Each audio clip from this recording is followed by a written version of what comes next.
Hello, everybody. Welcome to this evening's emergency webinar entitled No War on Iran. It's been called by CND and the Stop the War Coalition to discuss the situation in Iran and Lebanon. Trump and Netanyahu's war is a brutal and illegal onslaught in which thousands have died. It has created a humanitarian disaster and caused the destruction of infrastructure, environmental damage and economic crisis. We'll be analysing the latest developments in Trump's and Netanyahu's illegal attacks, including Trump's latest plans to blockade the Strait of Hormuz, which are so far getting zero backing. We'll also take a look at the weekend's talks and what is likely to happen next. What will the international community do? What can we do to help stop this war? And how can we bring an end to Britain's military alliance with the US, which is involving us in war after illegal war? These questions and more will be addressed by our speakers tonight. After their contributions, there'll be time for Q&A. Please use the Q&A function to write your questions. If you can't see a Q&A function at the bottom of your screen, if you click on More, you should be able to find it there. But please do put your questions in the box as you go along, and the speakers will come at the end and answer them. So turning first of all to our first speaker, it's a great pleasure to welcome Sophie Bolt, who is General Secretary of the Campaign for Nuclear Disarmament. Welcome, Sophie. Thanks very much, and it's so great to see everybody here at such a critical time. As we've argued, a war on Iran would unleash a catastrophic regional conflict that could go nuclear. And just look at where we are. 6 days ago, Trump threatened to wipe out the entire civilization of Iran, which was rightly interpreted as a veiled threat to carry out a nuclear attack on the people of Iran. This was really terrifying. We all had to think, didn't we? Do we believe Trump this time? Is he really capable of doing this? And it couldn't be ruled out because, Trump has ensured Israel's genocide of the Palestinian people, ensuring it continues and now is expanding with threats to wipe out Lebanon. So, is he capable of this? Is he capable of attempting to wipe out the entire Iranian people? And of course, horrifically, it's the US that has used nuclear weapons in war before, isn't it? With the 2 bombs that were dropped on Hiroshima and Nagasaki in 1945, killing over 200,000 people in Hiroshima and 140,000 people in Nagasaki. And now, of course, the US has nuclear weapons far more powerful than these. Stationed here in Britain now at RAF Lakenheath are bombs that are 3 times more powerful than the bomb that was dropped on Hiroshima. So on the day when Trump made that threat, I did think, so could those US nuclear weapons at Lakenheath, could they be loaded onto the US F-35A fighter jets? And could those jets then, as have many of these jets taken off from Lakenheath and landed at the US base in Jordan? And could those jets then be refueled and fly on and drop nuclear bombs on Iran? So, it was really very sort of terrifying time. And I also thought of the Iranian people standing on bridges to protect their country from being destroyed by the US. I thought about what would happen to the hundreds of thousands that would be killed, maimed, poisoned by these weapons for generations. So, it's absolutely right, isn't it, that Trump's threats have sent a chill across the entire world, precisely because he could do this. So if there was ever a time to get active, to get rid of nuclear weapons for good, it is now. And of course, it is absolutely, with utter nuclear hypocrisy, we see the US pointing the finger at Iran as the nuclear threat. Trump's negotiator JD Vance for these ceasefire talks has tried to blame Iran for the talks not reaching an agreement, after just one day, with this outrageous reason that the cause lay with Iran failing to give an affirmative commitment not to seek a nuclear weapon. Yet Iran gave this very commitment at the Geneva talks before the US and Israel sabotaged them and illegally bombed Iran. Just as Iran acted in good faith to meet its side of the JCPOA agreement, which Trump trashed. And look at the nuclear dangers that repeated US and Israeli bombings of Iran's nuclear facilities has caused. Real risk of radiation releases, poisoning the population and landscape. So it's absolutely clear who the nuclear threats really are. It is the US and Israel. So it's really important that these negotiations are still continuing. And I think it's good that, we have these back channels to try and make, the diplomatic route work, because Trump and Netanyahu, they have to be stopped in terms of their attempts to try and sabotage any diplomatic routes to end this crisis. Otherwise, it's the entire world that's going to lose here. But what do we see? Trump has now instructed the US Navy to blockade the Straits of Hormuz. Absolutely huge and very reckless military escalation. But this has been roundly criticised, including by military experts, rightly arguing that closing the straits will entirely, exacerbate the economic crisis. We're already seeing, oil prices starting to rise again. Also very, very, high risk, very, very dangerous military operation. And what's likely to happen is it's just going to be putting more pressure onto the US administration, onto Trump from the international community to open the straits. And this, I think, is showing, the increasing political and military isolation of Trump. NATO states called for Lebanon to be part of the ceasefire agreement when Israel was breaching it. These same states and others have refused to send warships to open the straits, and now they're not prepared to sort of back the blockade. But what about Britain? Starmer, he knows no shame. He's openly lying, saying that Britain will not be dragged into this war, saying that he's sort of standing up to Trump.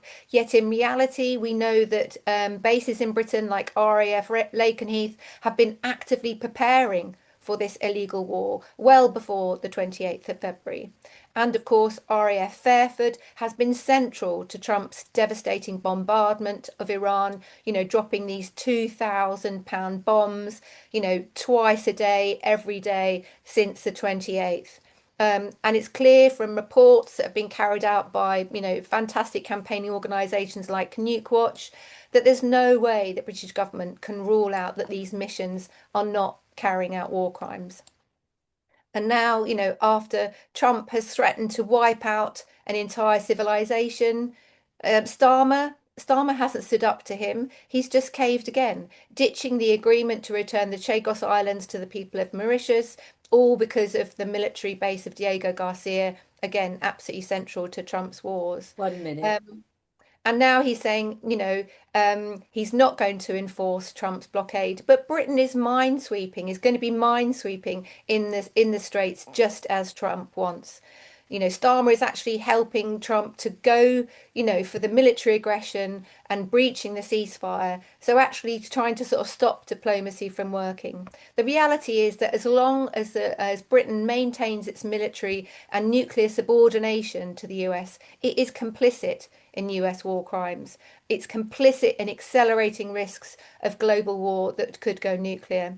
And the bases in Britain are the physical embodiment of that US military alliance, and of the danger those bases pose to the entire world.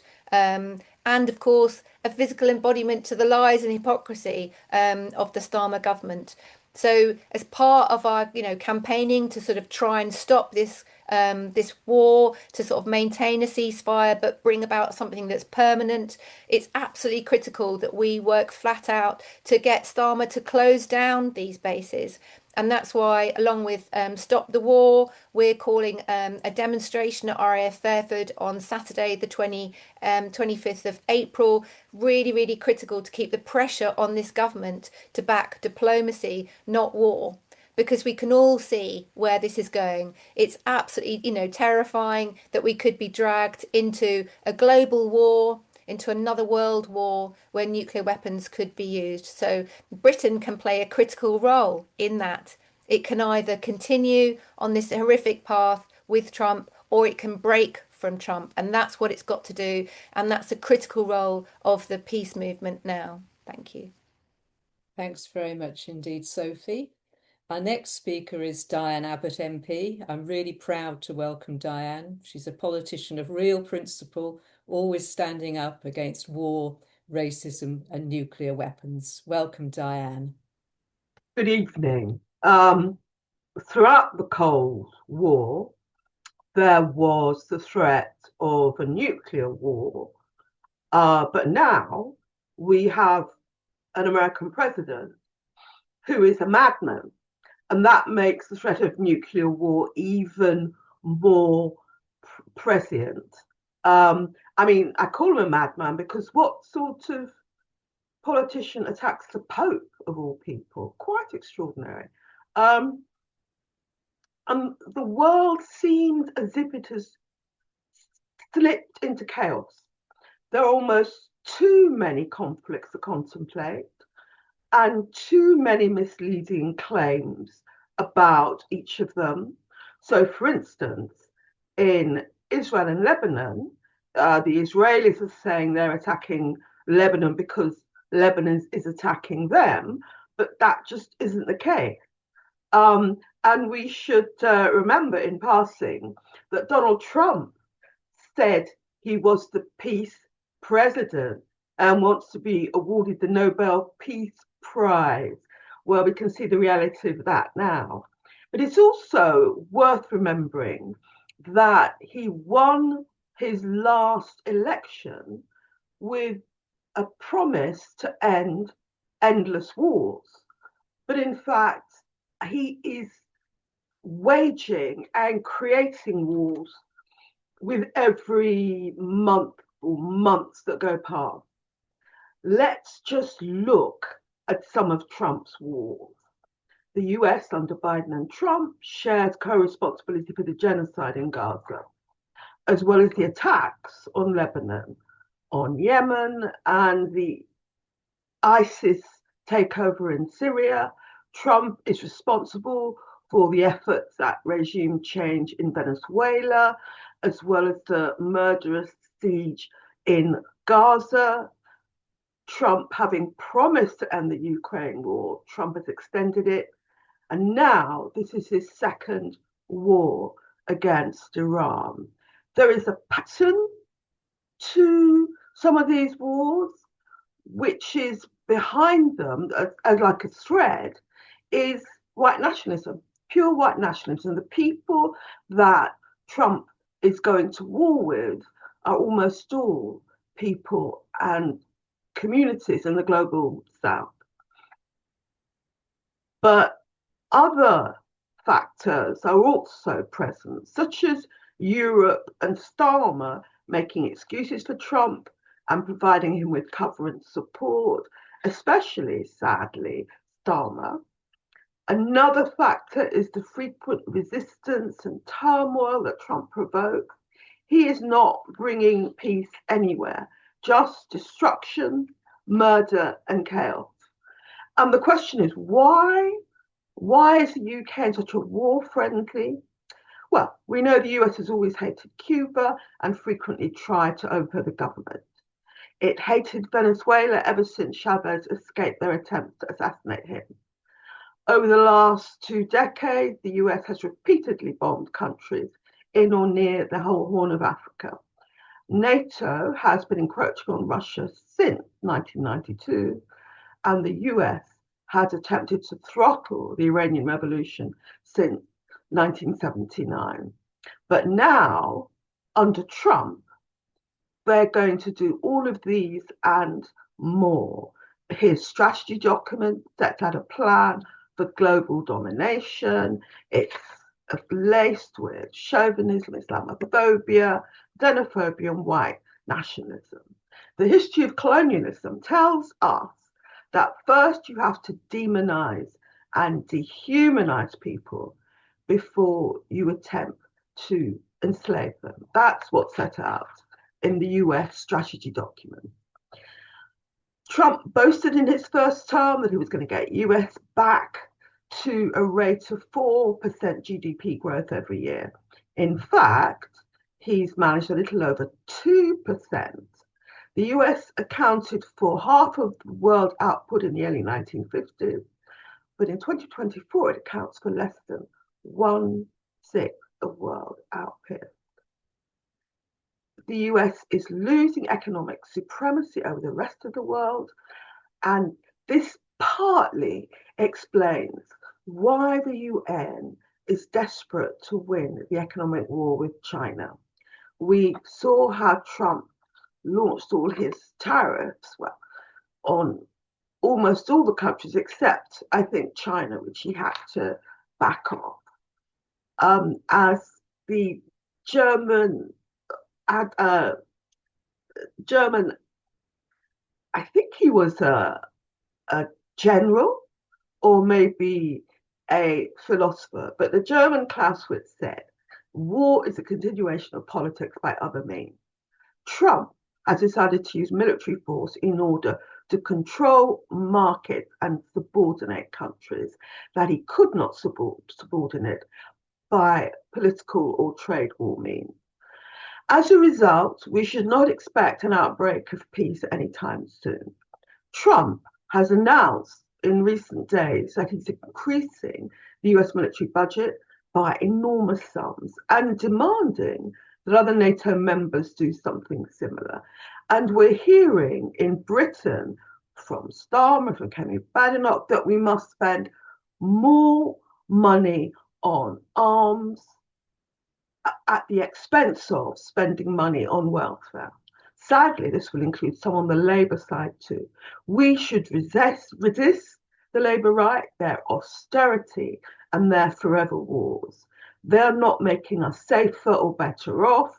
We must oppose these forever wars in the interest of our comrades in the UK, but also in the interests of all humanity.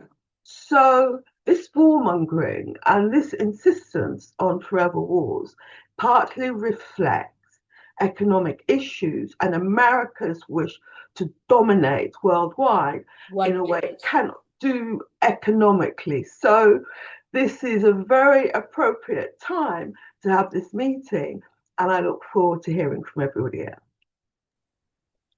Thank you very much indeed, Diane. Right, I'm very pleased to welcome our next speaker, Tariq Ali. Tariq is an internationally renowned writer and broadcaster and a long-standing anti-war campaigner from Vietnam to Iran and many terrible catastrophes in between. Tariq, a big welcome.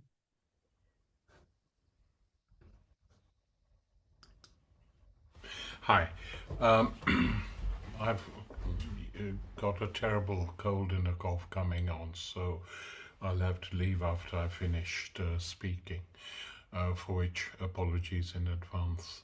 I think what is going on is that the central plan, strategic plan, which the Israelis and the Americans have had for some time, but which the American establishment, both military and political, has been resisting for some time, is to invade Iran and divide it into little pieces.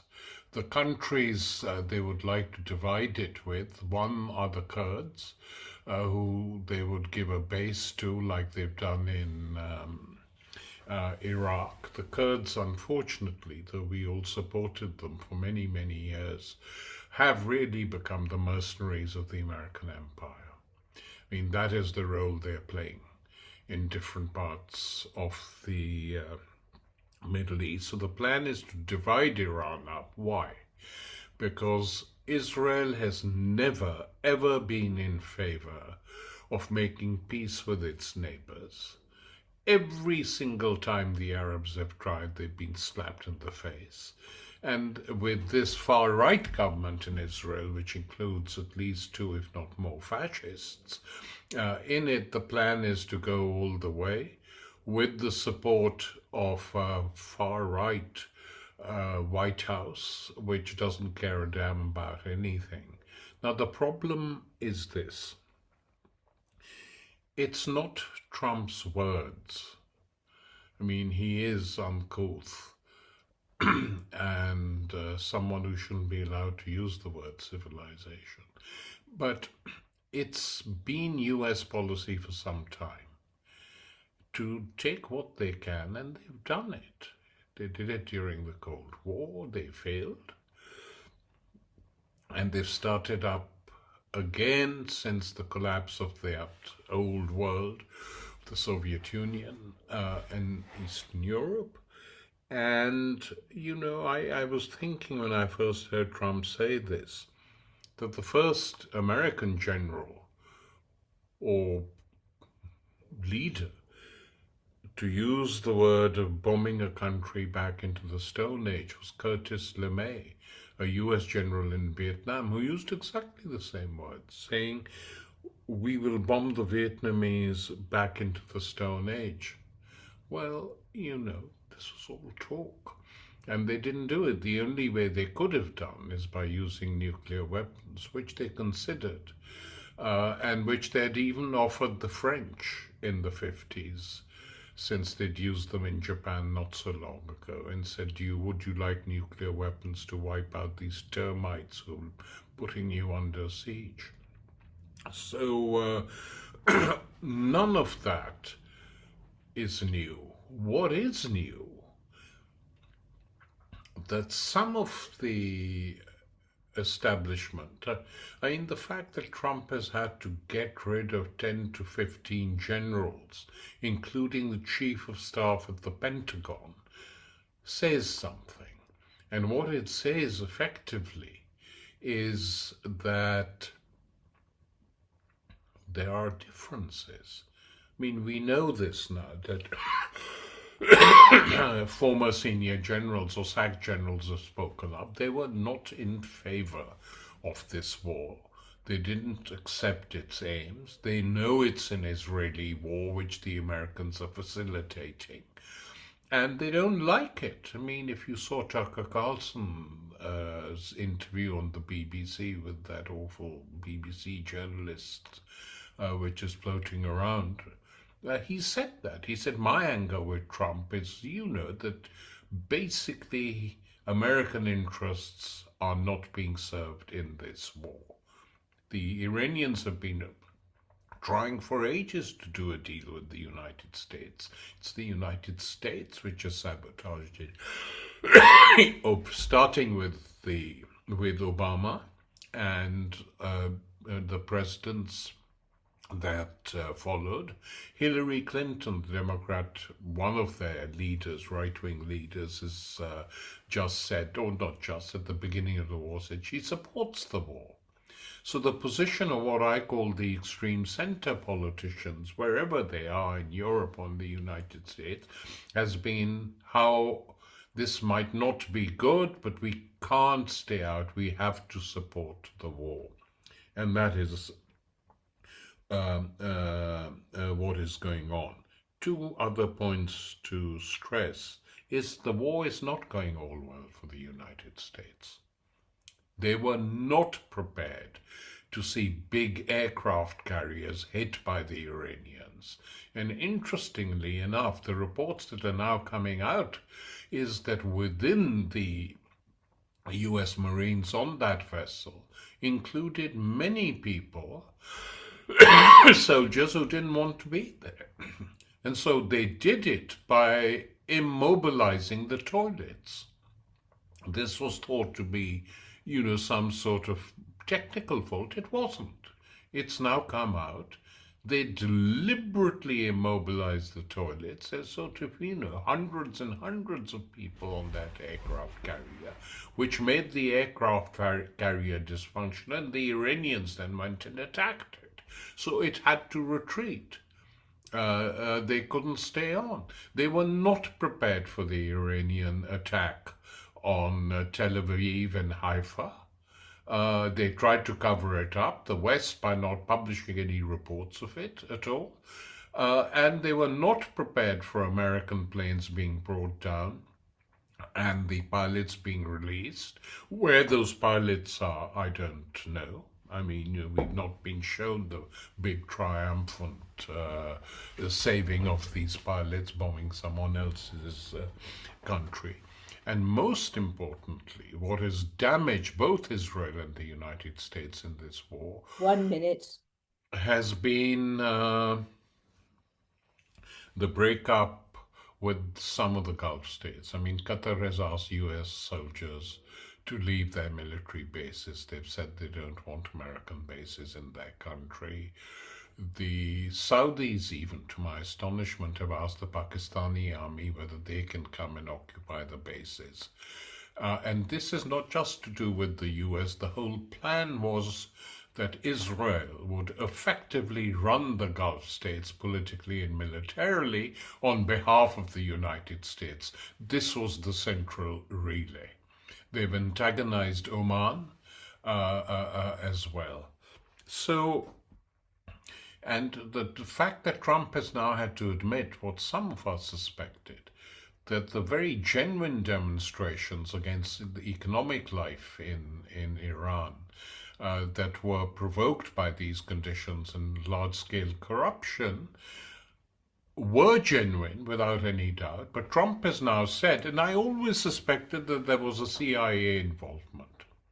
Trump has now said we sent lots of money and weapons and guns via the Kurds to help the opposition, but the Kurds stole some of the guns themselves, and the others didn't prove successful.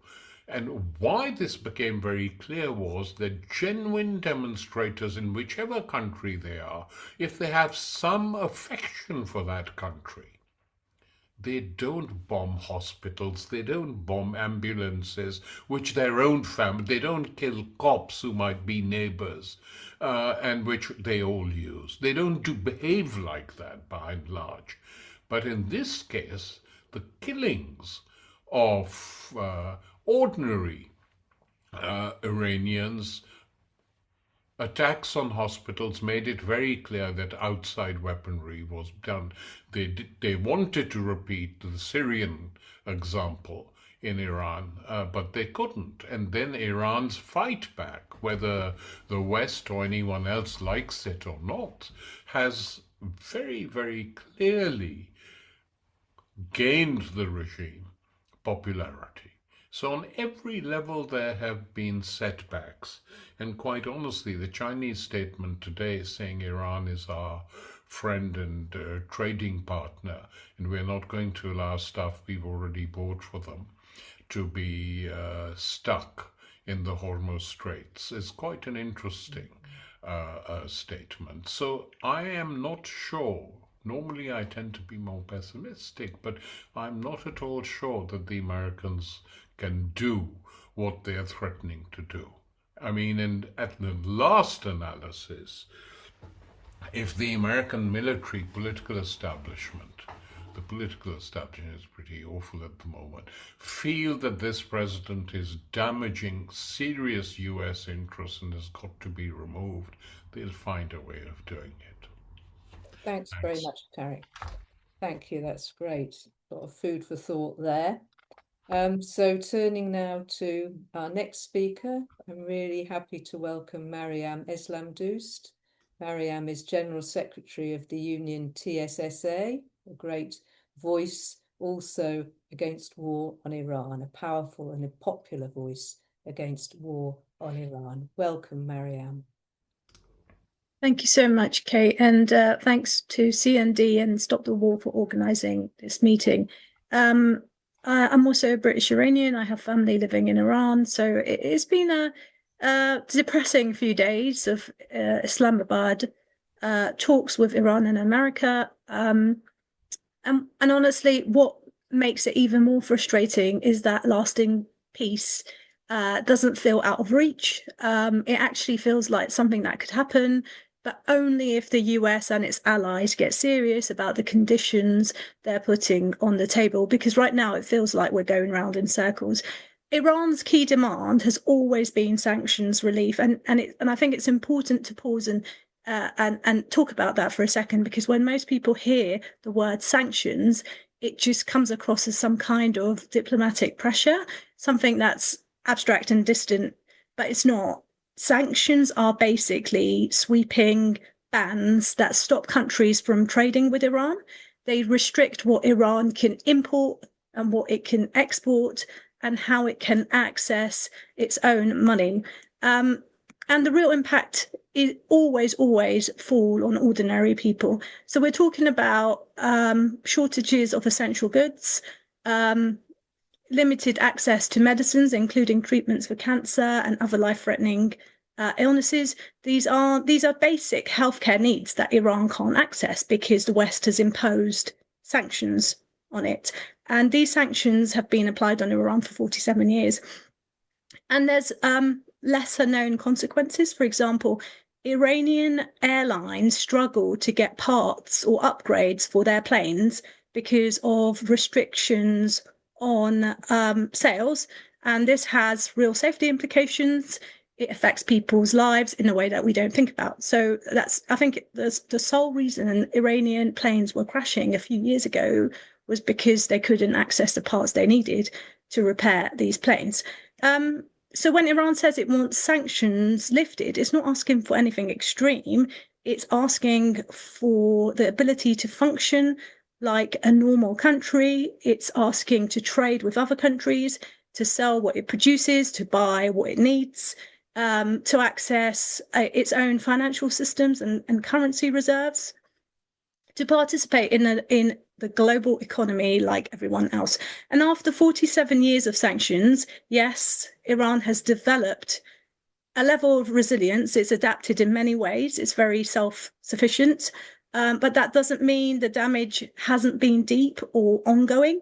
So lifting sanctions isn't some sort of huge gift from the US. It's not a massive concession. It's really just acknowledging a basic principle that countries should be allowed to operate economically without being strangled. And if we're being honest, conceding on that point would unlock a lot of the current deadlock. It would make progress possible.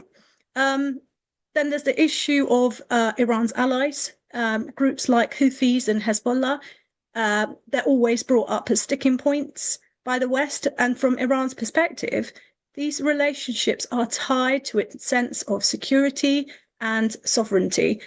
Whether people agree with that or not, the reality is Iran isn't going to abandon its allies because its rivals, the US and Israel, demand it. It's just not how negotiations work. And if the US is genuinely serious about peace in the region, it has to look at the full picture.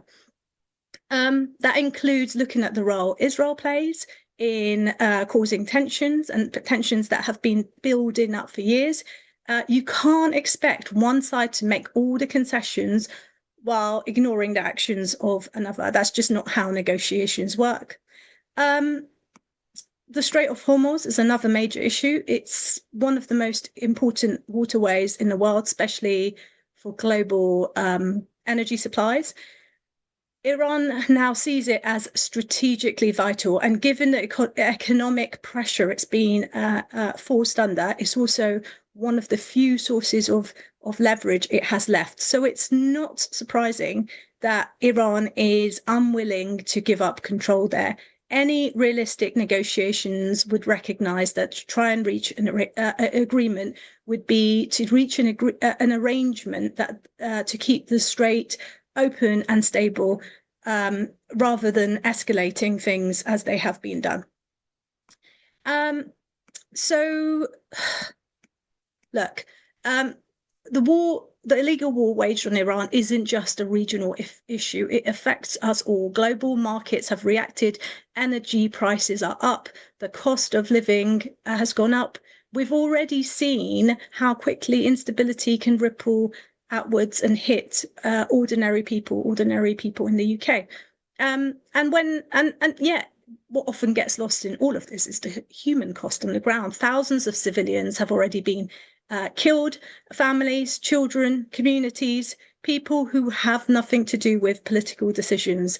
They're the ones who end up paying the price. And that should really matter. It should be central to how we think about the world. But when you look at the response from political leaders, it doesn't always feel like that's even a priority. People like Keir Starmer and Yvette Cooper have said that the UK isn't getting involved. But that isn't true. I mean, Sophie spelt it out more clearly than I can. And people are doubtful, and understandably so, because we've seen this pattern before. We've seen what has been said publicly doesn't always match what happens behind closed doors, and that uncertainty makes it even more important for ordinary people to stay informed and engaged. And that brings me to what we can actually do. If you're part of a union, check where your union stands on this issue. Are they calling for de-escalation? Are they pushing for diplomacy? Or are they silent? They shouldn't be. Unions have a voice, and they should be using it to stand against another escalation, another illegal war, because it affects ordinary people, and it affects their members here and abroad. So we should be looking at other examples of countries taking a different approach. Spain, for instance, has taken steps to reopen diplomatic channels with Iran, signaling a willingness to normalize relations and prioritize long-term stability over confrontation. And that kind of approach is really, really vital. It shows that there are alternatives to simply following a hardline, bonkers stance. More countries should be taking a leaf out of Spain's book, not just because it's the right thing to do, but because it's the smart thing to do. Pursuing diplomacy and stability helps shield ordinary people from the knock-on effects of conflict, especially when it comes to something as crucial as energy markets. So reckless escalation doesn't just stay over there abroad, far away. It really does come back to hit households through rising costs and economic instability. And at the end of the day, we have a choice. We don't have to just put up with reckless governments and actors like Trump. We can forge the kind of world we want to live in. So pressure politicians, lobby politicians, find out where your union stands on this particular issue, because peace isn't some impossible dream. It's not out of reach. The building blocks are there, and the solutions aren't even that complicated. Thank you. That's brilliant, Marianne. Thank you very much indeed. Now we turn to our last speaker, Lindsay German. Lindsay is convener of the Stop the War Coalition. She's a preeminent anti-war leader nationally and internationally. Welcome, Lindsay.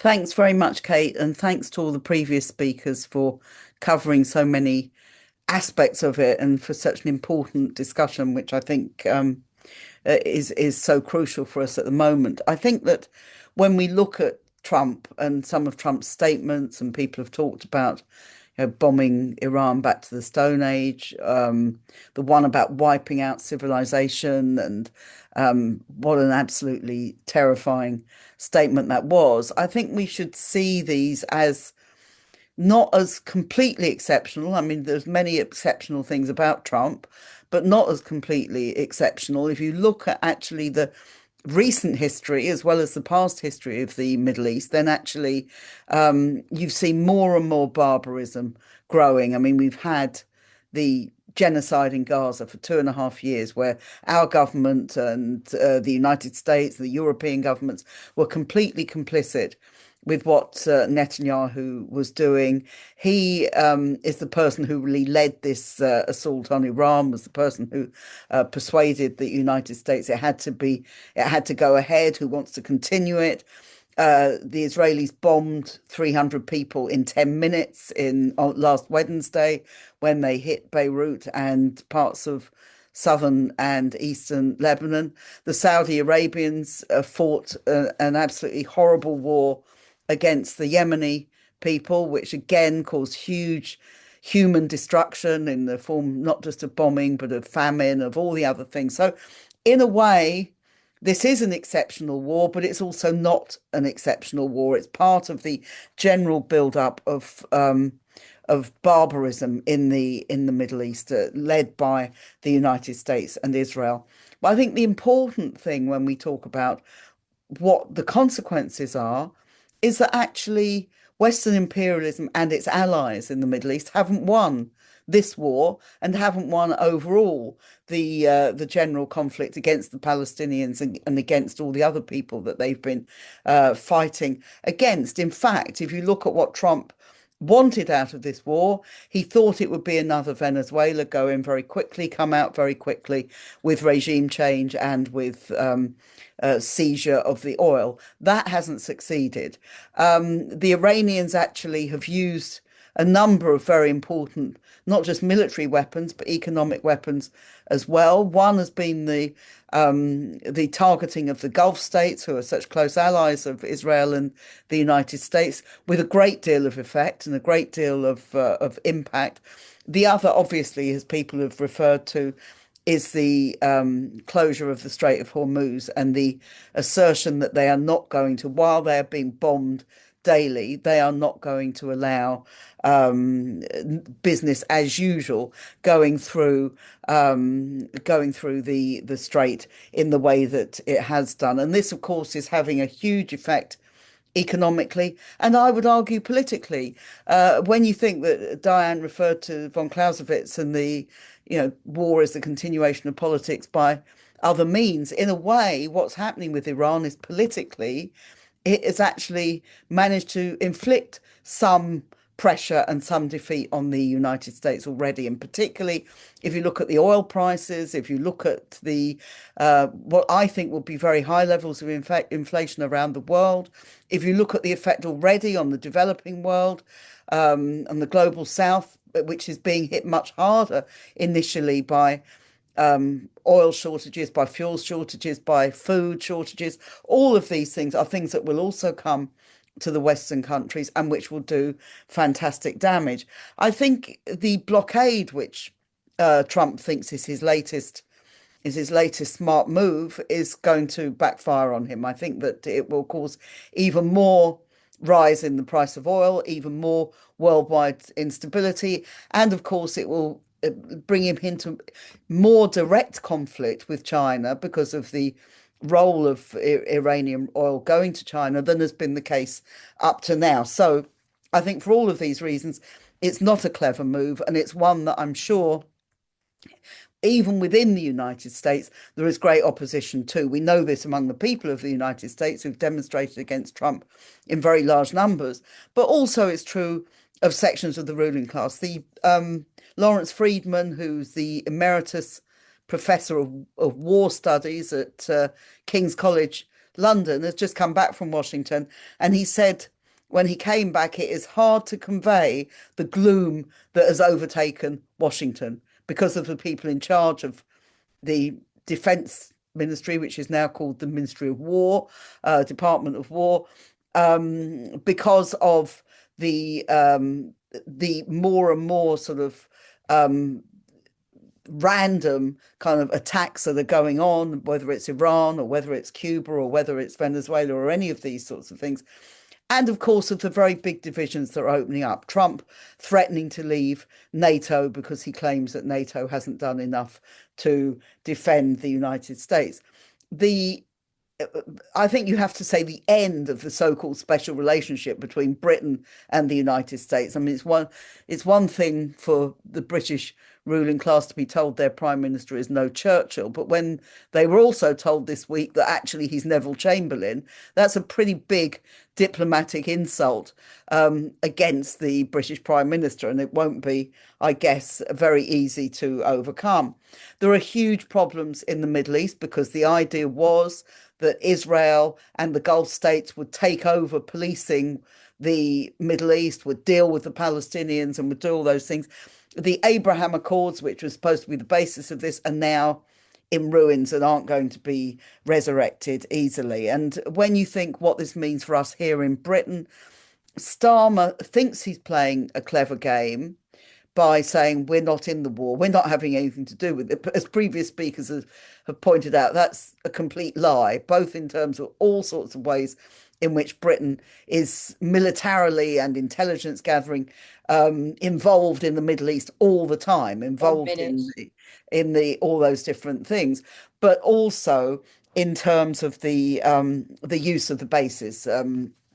Particularly the base in Fairford in Gloucestershire. So, and then of course, finally, there's the question of the cost of the war, not just the astronomical cost of between 20 and 30 billion by the United States in the first 5 weeks of the war alone, but also the cost that will be laid on us in terms of increased defence spending, attacks on more and more on the welfare state, and attacks on our wages as well through rampant inflation. So a huge amount to do here that we have to organise to do in Britain against our government, against Trump, against Netanyahu, against what they're doing. And there's two very important dates, which I'm sure a number of people here will be aware of. We've already referred to the Fairford demonstration, not this coming Saturday, but next Saturday. There'll be a demonstration organised by Stop the War and CND, and we hope as many of you as possible will attend. And also on June the 20th, the big international anti-war conference, because we have to get organised internationally. We have a huge crisis developing of war, of Islamophobia and racism, and of economic crisis. And we have to organise with people across Europe and obviously much further afield in the Middle East and elsewhere in the world. So that conference on June the 20th will be a way of bringing thousands of trade unions together. So please organise around all of that, but let's get organised as well on the streets, in every way that we can, petitions, all the different things, demonstrations, all the different things that we can do, because we are in a permanent war situation and we have to be able to respond.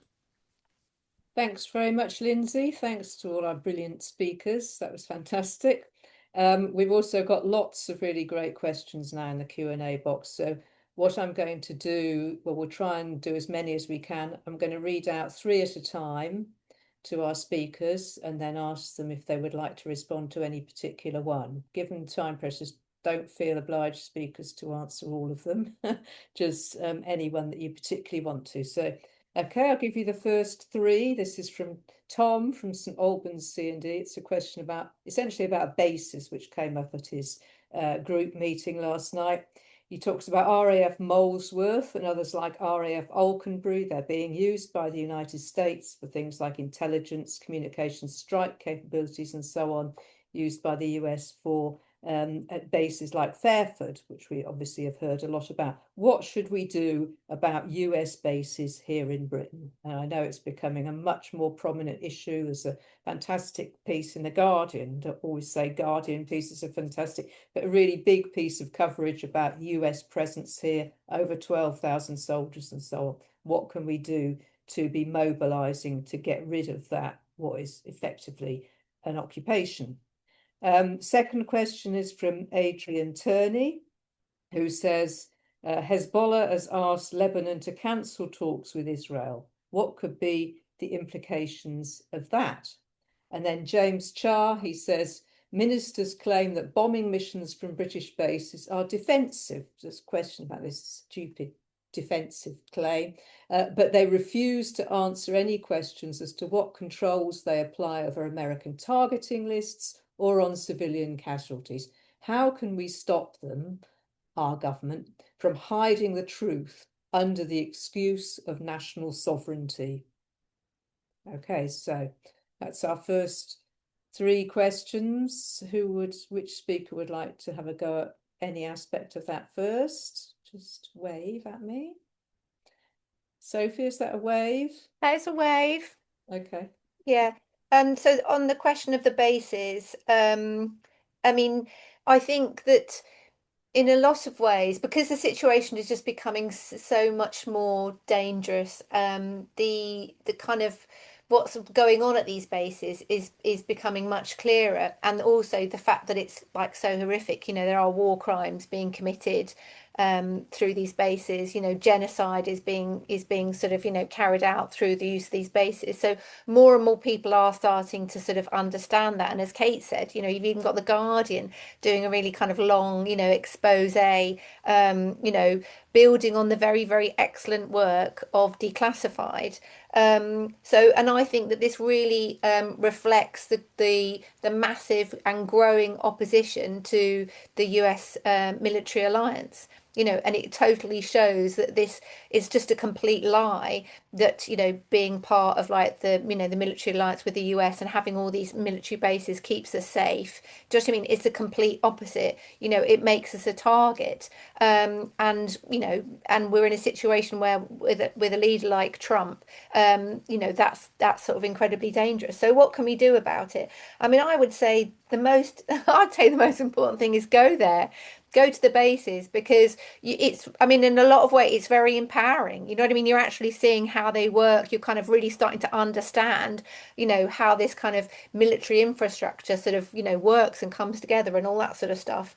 It's, understanding, what's going on, and kind of recognizing that it is protest historically that has always, managed to close these bases down. If you look at Greenham, and Greenham's like, an incredible sort of inspiring example, isn't it? Where you've sort of, had a peace camp that put so much sort of focus onto that base, that was again like an embodiment of this huge kind of rejection of nuclear weapons in Britain, that got that base closed down. So I would say, sort of channel that very rich tradition of action at bases, and then take that to your MPs, take that to into your local communities. The end. Thanks very much. Good, nice, timely there. I would just throw in actually about RAF Molesworth, because you mentioned Greenham. A lot of people remember Greenham because there was the big struggle against crews there, and the peace camp. And not that many people know there was also a massive peace camp and a big struggle at RAF Molesworth, which was the other base where nuclear weapons, the cruise missiles, were coming to. So it's got big part in our movement history as well. So let's get Molesworth back on the agenda. Who would like to go next? Lindsay, go ahead. Yeah, actually, I wouldn't say happy memories of a demonstration at Molesworth. It was like Apocalypse Now, as I recall. It was very, very muddy.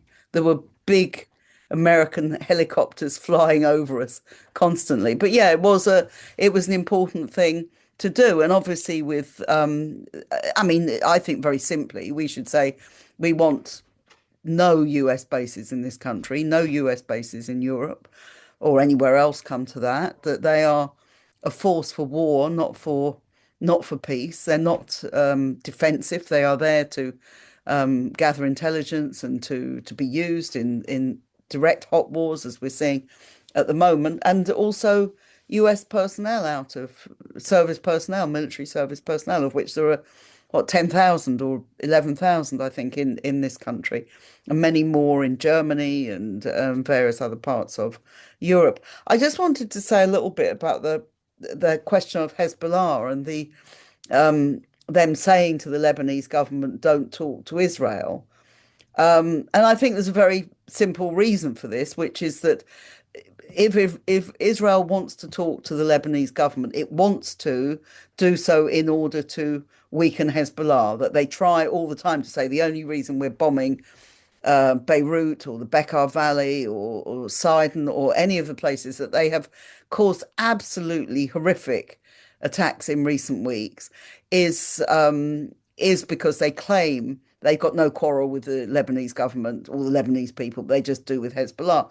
And this is a totally disingenuous thing. Hezbollah is a mass organization, whatever you think about it, whatever your view of it. It's a mass organization which has real social roots in Lebanese society. And anyway, even if it didn't, it doesn't deserve to be bombed and exterminated in the way that the Israelis are trying to do. And of course, the Israelis are very dishonest about this, because they told us last year that Hezbollah was defeated and wasn't going to exist anymore, just as they told us last June that they'd destroyed all the Iranian missile operations. That turned out to be a complete lie. I think you've got to be very cynical about it. And I think there's a dangerous situation in Lebanon developing where Israel's effectively occupied the south of the country below the Litani River. It's demolished whole villages in exactly the way that it does in the West Bank. And this should be the source of absolute outcry by the so-called international community, which just sits there and lets it happen and says absolutely nothing, including our government. Our government says, yes, Lebanon should be included in the peace talks. But actually, every day there is an onslaught on Lebanon and on Hezbollah, but not just on Hezbollah, by the Israeli forces. Thanks very much, Lindsay. Marianne, do you want to come in at all on this? I think Lindsay's covered the question that I was going to attempt to answer. I think when Hezbollah says cancel talks with Israel, is the reason they say that is because they don't have any confidence that the Lebanese government has any leverage or the ability to negotiate in a way that's under pressure. And it gets really complicated because Iran was pushing for Lebanon to be included in the wider ceasefire, and the Lebanese government, instead of being grateful for that, came out and said that Iran doesn't speak for them. So I think when Hezbollah says that they shouldn't negotiate with Israel, it's because they actually don't have any confidence in the Lebanese government's abilities to negotiate in a way that puts Lebanese people, whatever sect they're from, at the forefront of the negotiations. Thanks very much, Marianne. Right, I'm going to go to our next three. So we've got one from David Dionysi. What can we do in practice as ordinary people to show opposition to US and Israel's murders and wars? And how can our opposition have some impact? Then we've got one from Cy Davis, which is about the proximity, the closeness of nuclear war. They say this is one question they don't want to ask, but many people say there are no aircraft carriers off the coast of North Korea. The implication is that the global South countries will not be able to pursue sovereign development without being able to prevent Western imperialism from militarily acting against their interests. What are the arguments that the speakers would make that enable countries such as Iran or the Sahel states to pursue their sovereign interests without resorting to the development of nuclear weapons when the imperial nations all have them? So that's a question that's often come up, certainly in CND meetings. Very important question. And then from Sheila Kin, why is an illegal war by America and Israel allowed to continue by the rest of the world?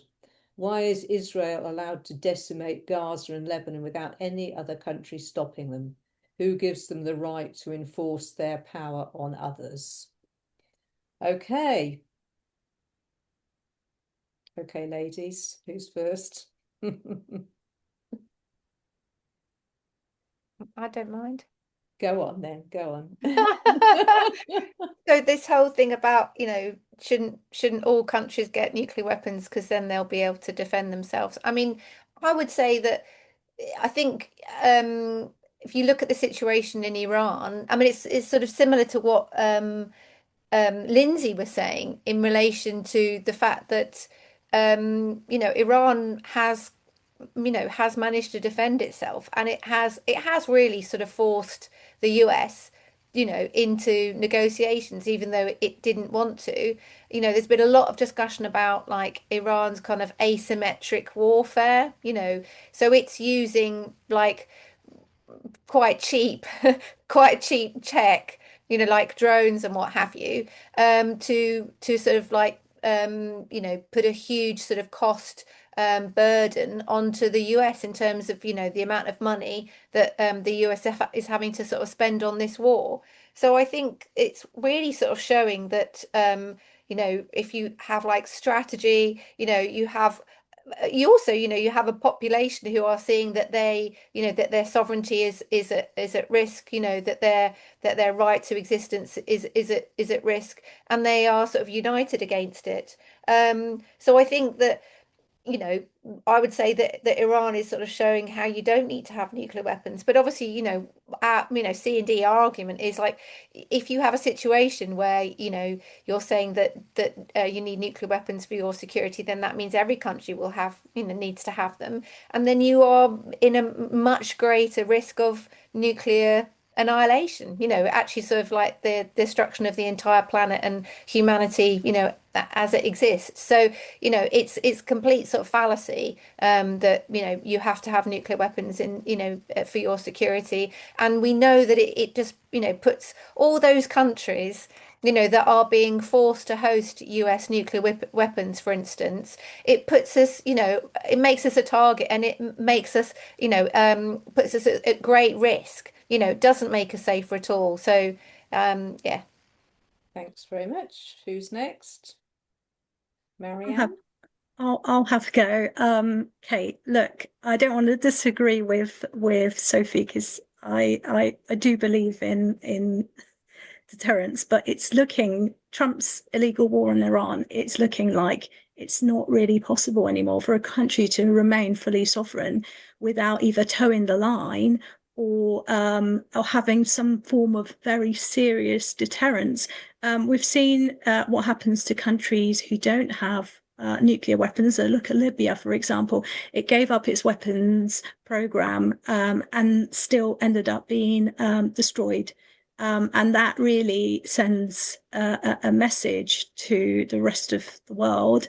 And the reality is the international system isn't neutral. It's shaped by powerful states, and if you don't align with them, you can face sanctions like Iran has had for 47 years, destabilization like Iran is experiencing right now, or worse. So sovereignty does become conditional, and that's why more and more countries, including, unfortunately, Iran, are probably going to have to look at increasing their military strength or nuclear capabilities, because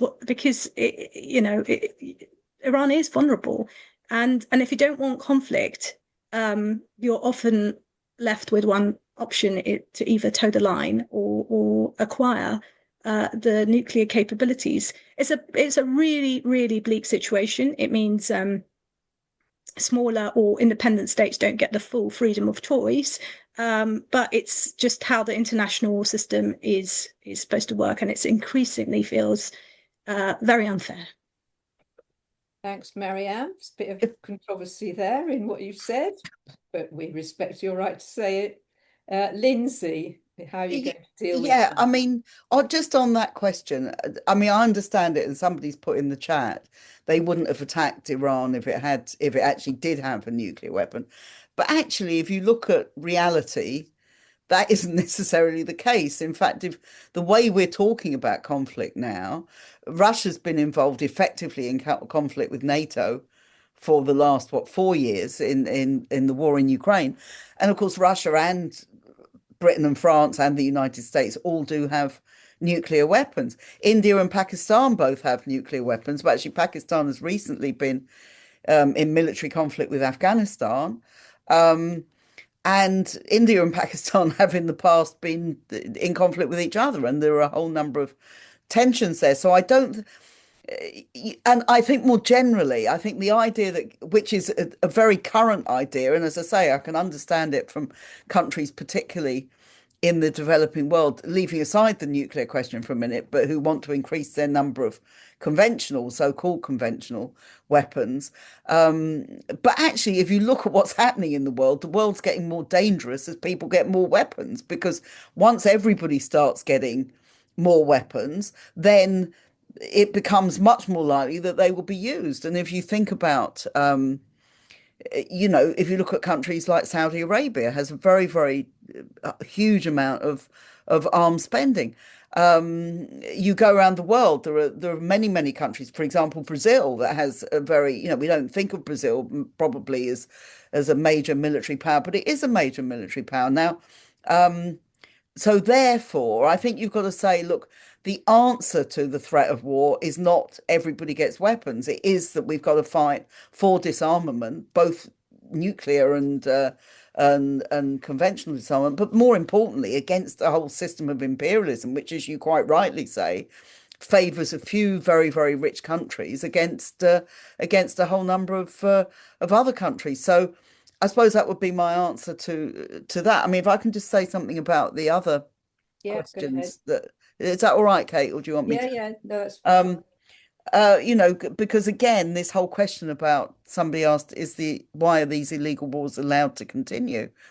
Well, because the whole sort of system of international law set up after the Second World War, particularly the United Nations, is less and less able to deal with any of these countries. And the truth is that the big powers call the shots, and the United States still calls a huge amount of the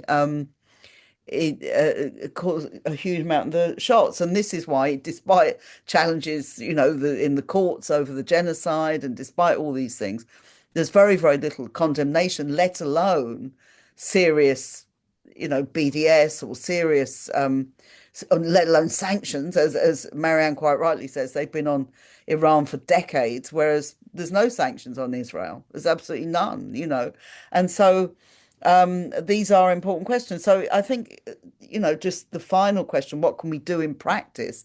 Well, we have to keep doing all the things that we're doing. And I think in Britain, we have a major Palestine movement. We have very long-standing anti-war and peace movements. And I think that does make a difference to the way in which people perceive these wars.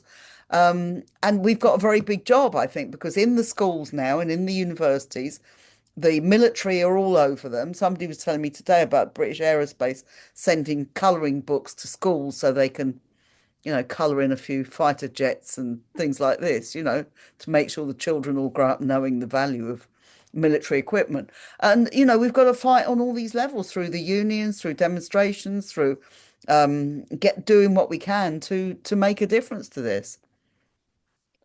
Okay, thank you very much, everyone, for those. I'm going to give you 4 now. Okay, so firstly, why has there not been any debate in the UK Parliament regarding Britain's role in the war on Gaza and Iran? Secondly, from Maria, she says, I agree with all that is being said, but as is so often the situation, often the case, the situation of women is not touched upon. Iran is a sovereign state, but it has been violent against its own people. That should be mentioned as well. And the situation of women, as in Afghanistan, in Ukraine, ... Then from Paul, some of Britain's top military brass have been saying that Britain is not prepared for war. Is the coming of World War III a reality we must face? And then from Caroline, will the speakers say something about their views on the future role of NATO in the context of the situation in the Middle East? So that's a good bunch for you all to have a go at, any of your choice. Yeah. Kate, can I have a go at the one about Iran and suppressing own people? Yes, of I think course. that's the one. Go ahead. Okay, look, I'm not here to pretend that Iran is perfect. It isn't. There are some real issues, and yes, the government has been violent towards Iranian people. This is something that Iranians have been very vocal about, but at the same time, we have to be honest about how these situations are portrayed, and sometimes very much manipulated. We heard and we've seen from figures like Marco Rubio and Israeli officials who have spoken about Mossad agents being amongst the protesters on the ground.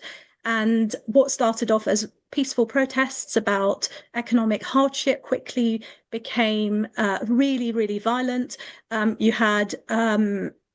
We saw and we've heard that police officers and firefighters were killed, mosques and buses being set on fire, and civilians caught up in that violence, and that really shifts matters, because when things turn violent, it becomes much easier. It becomes much easier for external countries or actors to point and say, look at that chaos, and use that as a justification for more pressure, more interventions, and more talk of war, which is what happened. So we can hold two truths at once. Iran has internal problems and that those need addressing, but we should be really, really cautious about how those narratives are shaped and used, especially when they can end up justifying more violence and war against the people we say we care about. Thanks, Marianne. Thank you for that really thoughtful answer. Okay, who's next? Lindsay? Okay. Yeah, I mean, the question about the British top brass saying we're not prepared for war, well, they would say that, wouldn't they, really, when you think that all the time, and I mean, several of the former heads of the army have been, one was suspended from the House of Lords, which is where they all end up, for, some kind of trying to, get businesses to, better not say any more on here, but, the sort of behaviour you wouldn't expect. These are people who are warmongers, who defend every single war we've ever been in and who always want more money to go on wars. And I think we should, to me, the reason, if there is an increased threat of war, is not because we're not spending enough money on defence, but as I was saying earlier, that actually we're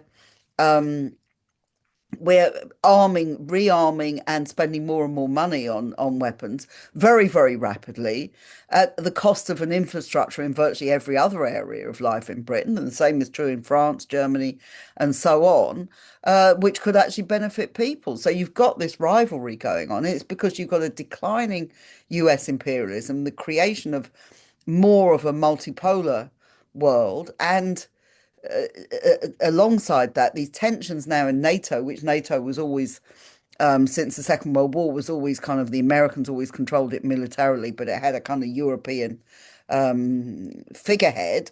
The tensions now in NATO are becoming greater and greater, and actually, the conclusions of all of the European powers, they hate Trump. I'm sure they absolutely detest him, but they're copying Trump in the sense that they too are saying, yeah, we've got to spend more money on weapons. Yes, we are going to have more wars. Yes, we need to do all those sorts of things.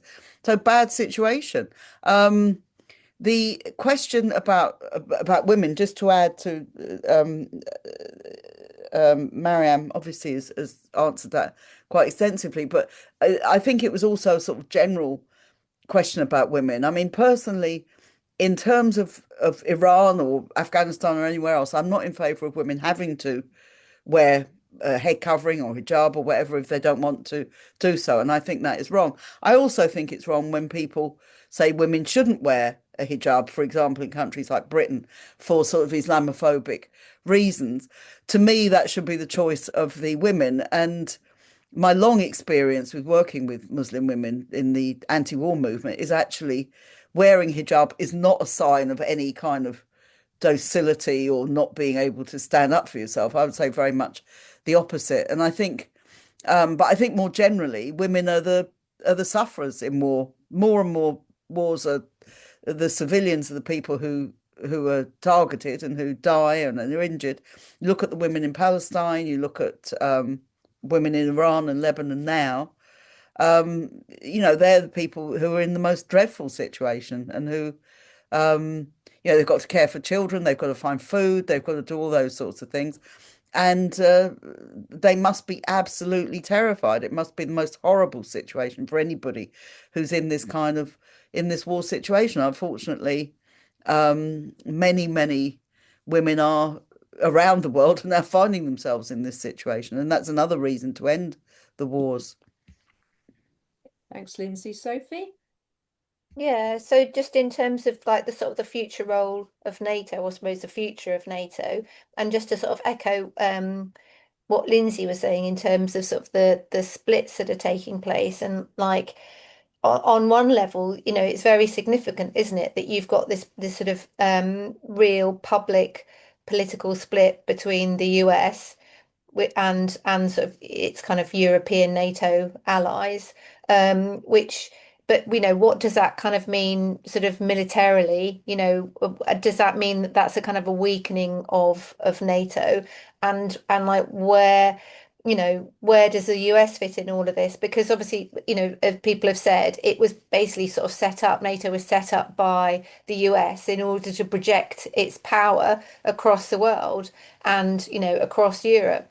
And, you know, it's not as if we are seeing any withdrawal of, you know, of like US nuclear weapons, for instance, in Europe. We're sort of seeing the opposite. We're seeing, you know, a modernization of sort of nuclear weapons in Europe. And now that we've got the B6112s at Lakenheath, that actually means that there's an increase in terms of NATO bases across Europe that has nuclear weapons. So there doesn't seem to be that kind of, you know, withdrawal at all. And so, as Lindsay says, you know, what you're actually seeing is a massive increase in terms of militarization. So not only do you have, you know, the military and nuclear presence of the US, but you're now having this like massively kind of increased kind of military expansion within sort of the European countries.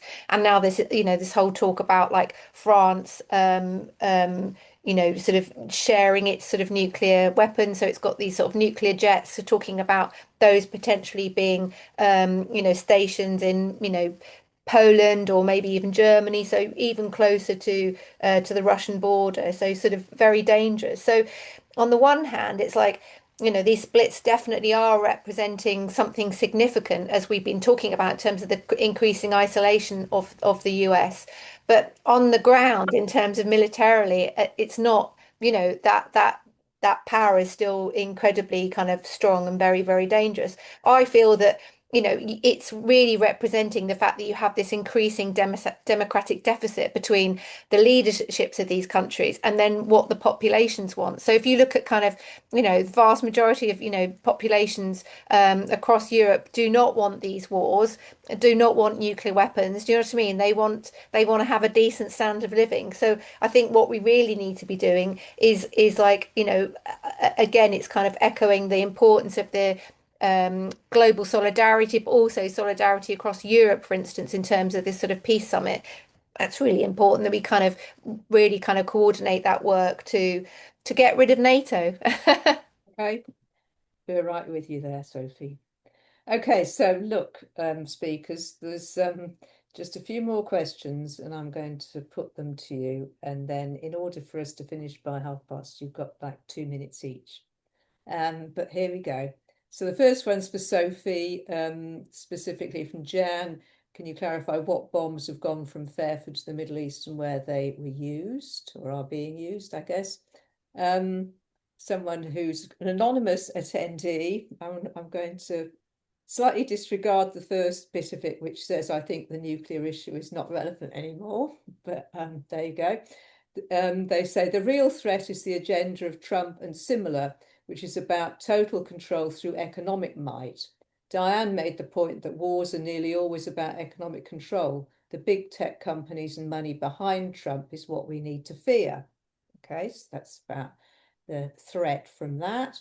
And then we got one from Nadir, who says, given the gravity of the situation, the war on Gaza, Lebanon, then Iran, and Lebanon, Iraq, why don't we have in any of the parks a site where we can have tents, basically for all different anti-war campaigns, PSC, Stop the War and others, unions, political, whatever, to have a site which can be for discussion and continued debate and so on for all the movement, putting in my mind memories of Occupy as well as as well as peace camps and so on. But I think that's an interesting discussion to be having. You know, maybe we need to step things up. Would that be an interesting way of doing that? So it'd be good to have people's views on that. And then another one is the only reason the imperialist and capitalist West countries have been attacking the Middle East for decades is it about oil and other resources like uranium and rare earth minerals. So are these resource wars? And then somebody says, can we believe that Trump has said Iran has called and wants to make a deal very badly? I don't know if that's breaking news, but I'll leave that to you, speakers. Okay, so thank you to all the questioners. I think we've covered all of them. So who would like to come in for your final couple of minutes first? Sophie, you look as though you're about to speak. Yeah, no, I am. So thanks to Jan. I mean, in terms of like what are the bombs that have been going from Fairford? Well, we know it's these like huge, as I say, 2,000 pound bombs, the same sort of bombs that Israel that have been dropping on residential areas in Tehran. So clearly kind of war crimes. But yes, so that sort of scale of things. And as I say, these are kind of long range bombers that can, set off from Fairford, fly all the way to Iran, carry out these bombing missions and then sort of fly back. Where have they gone? Well, we don't know, do we? Because, we're not given this information. You have to kind of there are organisations, as I say, like Drone Wars, also Lakenheath Alliance for Peace, but also Declassified, are sort of following these planes as closely as they can do, but they turn off their transponders, so you can't sort of see where they've gone, and that we know that that's happening kind of quite a lot. So this is part of the issue about when the government says, oh, they're only being used for defensive operations.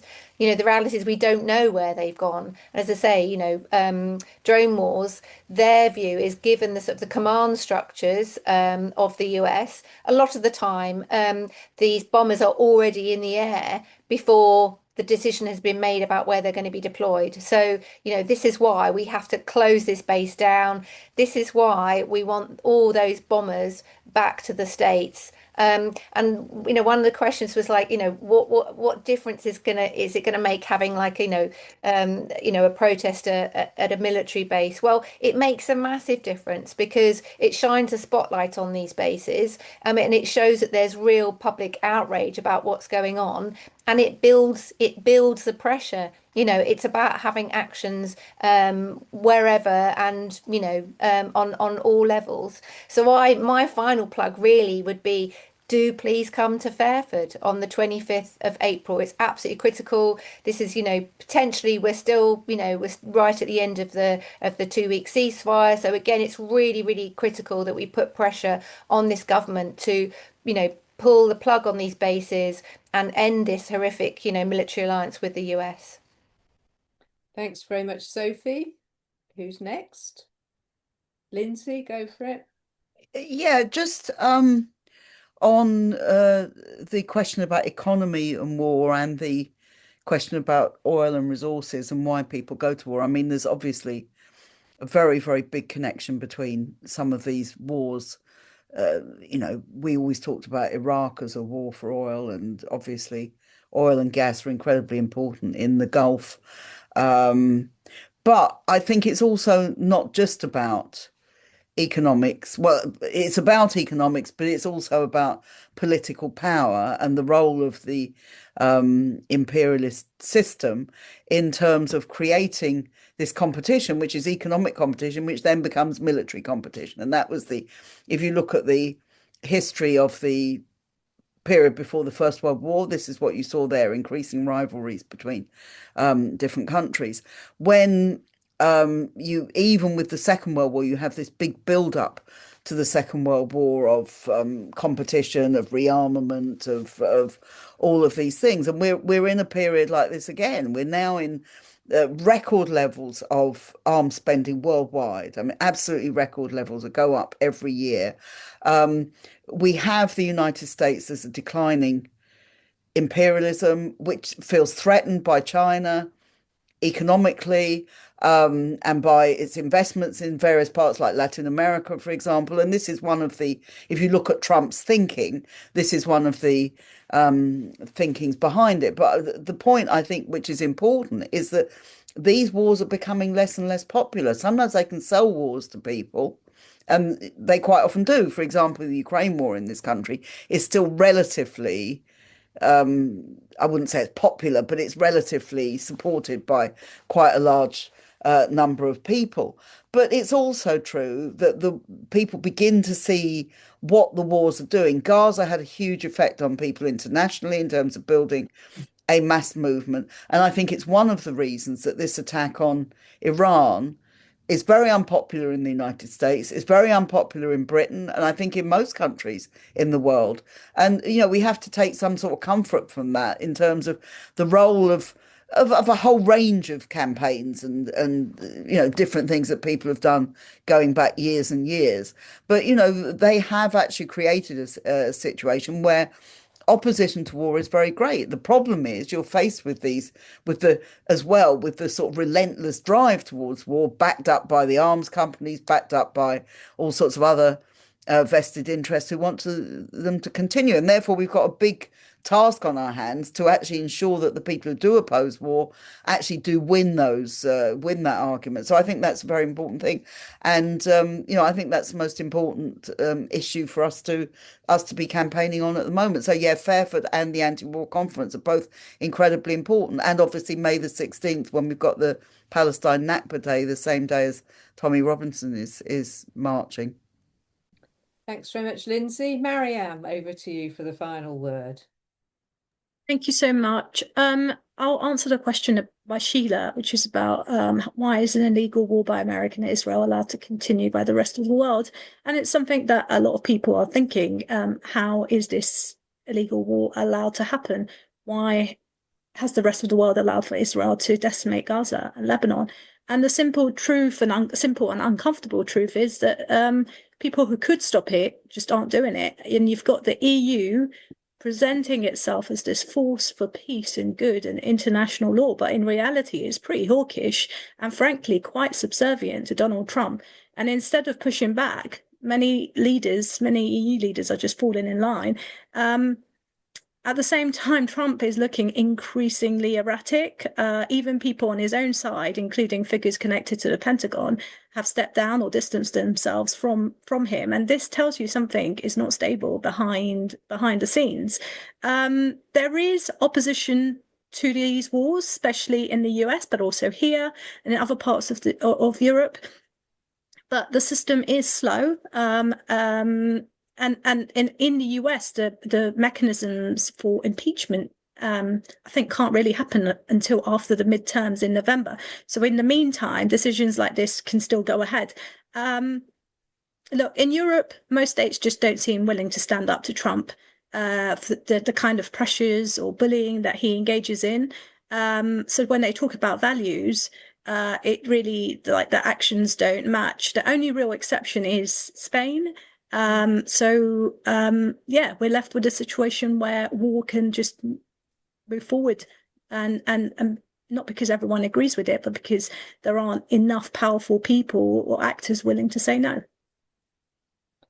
Thanks very much, Marianne. And on that, well, that could be a slightly downbeat note, but that means we all have to redouble our efforts to stand up. We're all standing up. Let's make our governments stand up as well. And like you said, follow the fantastic example of Spain. I mean, there's something new from them almost every day being fantastic. So they need all our support. And I know that at the international conference on the 20th of June, we're going to have a big delegation coming from Spain. So if you want to hear what activists are doing elsewhere in Europe, but internationally as well, please do come along to that. So I want to thank all our speakers, including Diane and Tarek, who aren't with us at the moment, but just for a really fantastic meeting. I don't always think all meetings are really interesting, but this really was genuinely extremely interesting. So thank you all for your questions as well, and your comments, which have made it very stimulating. Big thank you to Sarah and Rachel behind the scenes, making sure everything works smoothly. So don't forget, join CND and Stop the War, come to Fairford and register for the international conference. Thank you for joining us today. Bye-bye.